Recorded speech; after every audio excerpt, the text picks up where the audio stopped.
Capítulo 4. El juicio del pueblo.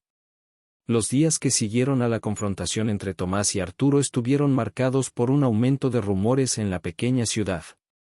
Lo que había empezado como una simple disputa entre dos hombres se había convertido en el tema de conversación de cada rincón del pueblo. Las calles, las tiendas y hasta las casas se llenaban de susurros y opiniones. Los habitantes estaban divididos, cada uno compartiendo su punto de vista sobre la famosa inscripción en el parachoques y sobre el triángulo amoroso que la alimentaba.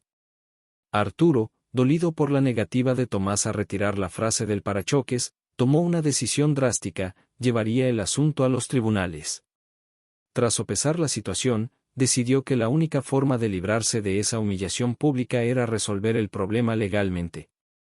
Con frialdad y determinación, Arturo se dirigió al pequeño juzgado de la ciudad, un edificio de ladrillo rojo situado en la plaza principal, y presentó una denuncia formal. Alegó que la inscripción no solo era una ofensa personal para Marina y para él, sino también un ultraje público. La noticia del juicio se esparció por el pueblo como el viento en una tormenta, avivando aún más las habladurías. La gente esperaba con ansias la fecha del juicio, anticipando que sería el evento más emocionante que el pueblo hubiera visto en mucho tiempo. No solo se trataba de un conflicto entre dos hombres, muchos habitantes lo percibían como un duelo simbólico entre el poder y la sencillez, entre Arturo, el ambicioso político, y Tomás, el camionero enamorado que expresaba su amor de manera sencilla y directa. Los bandos estaban divididos, algunos apoyaban a Arturo, argumentando que la frase era vulgar y ofensiva, otros se ponían del lado de Tomás, viendo en él a un hombre honesto y sincero, atrapado en una situación injusta. Finalmente, llegó el día del juicio. La pequeña sala del tribunal estaba abarrotada. Cada asiento estaba ocupado y, al fondo, decenas de personas se amontonaban para tener al menos una vista del juez y los implicados. Había una mezcla de emoción y tensión en el aire, y todos susurraban con anticipación sobre lo que estaba por suceder. Tomás fue el primero en llegar, vestido con su ropa de siempre. Aunque su postura era tranquila, había una ligera tensión en sus manos, pero sus ojos reflejaban su determinación. Nunca había imaginado que tendría que defender una simple frase en un tribunal, pero para él, esas palabras eran mucho más que una broma o una provocación. Era un símbolo del amor que había compartido con Marina, y no estaba dispuesto a dejar que lo borraran tan fácilmente. Se sentó en silencio en la mesa del acusado, mirando con calma a la multitud. Arturo llegó poco después, impecable en su traje oscuro, proyectando una imagen de seguridad y poder. Su rostro estaba serio, y aunque mantenía una expresión serena, era evidente que estaba confiado en su victoria. Sabía que la ley estaba de su lado y planeaba usar todo su carisma para convencer al juez de que la frase debía desaparecer para siempre. Finalmente, el juez entró en la sala. Era un hombre mayor, de rostro severo, conocido por su imparcialidad y por la firmeza de sus decisiones.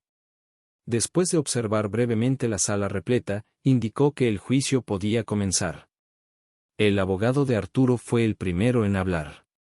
Con una oratoria refinada, expuso los argumentos de la denuncia. Habló del impacto negativo que la inscripción tenía sobre la reputación de Marina y cómo esa frase se había convertido en motivo de burla en el pueblo. Su señoría, dijo el abogado, esta frase no es solo una ofensa personal, es un insulto público que afecta la dignidad de una mujer inocente. El abogado también mencionó la posición de Arturo como figura pública, argumentando que él no podía permitir que esa humillación continuara si deseaba formalizar su relación con Marina. En la sala, todos escuchaban en silencio, cautivados por la pasión con la que exponía su caso. Entonces, llegó el turno de Tomás. Se levantó lentamente, mirando a los presentes antes de comenzar a hablar. No era un hombre acostumbrado a los grandes discursos, pero lo que le faltaba en elocuencia lo compensaba con honestidad. Esa frase, puede parecer vulgar para algunos, dijo Tomás, con voz calmada pero firme. Pero para mí, es un recuerdo de lo que Marina y yo compartimos. No es un insulto, es una parte de nuestra historia. Explicó cómo, para él, la inscripción era una promesa silenciosa, una manera de recordar los buenos momentos que habían vivido juntos, los días que ella corría a la carretera para saludarlo, los sueños que habían compartido en esos encuentros breves pero intensos. Para Tomás, borrar esa frase sería como borrar una parte importante de su vida. No quiero eliminar algo que representa lo que vivimos, solo porque molesta a algunos, concluyó. El juez, con su rostro impasible, escuchó atentamente a ambos lados. Después de una breve deliberación, regresó a la sala para dar su veredicto. Con voz firme, declaró que, aunque Tomás no había tenido malas intenciones, la frase había adquirido un carácter público que ya no podía ser ignorado. El juez falló a favor de Arturo, ordenando que Tomás retirara la inscripción de su camión, alegando que era ofensiva y perturbaba la paz del pueblo. Un silencio pesado cayó sobre la sala después de que el juez pronunciara su decisión. Arturo sonrió con satisfacción, mientras Tomás inclinaba la cabeza ligeramente. Había perdido el caso, pero en su mente, la derrota no significaba el final. Aún no estaba dispuesto a rendirse sin luchar. Gancho, Tomás ha perdido el juicio, pero en su mente empieza a gestarse una idea. La derrota no es el final de su historia, y pronto el pueblo lo descubrirá.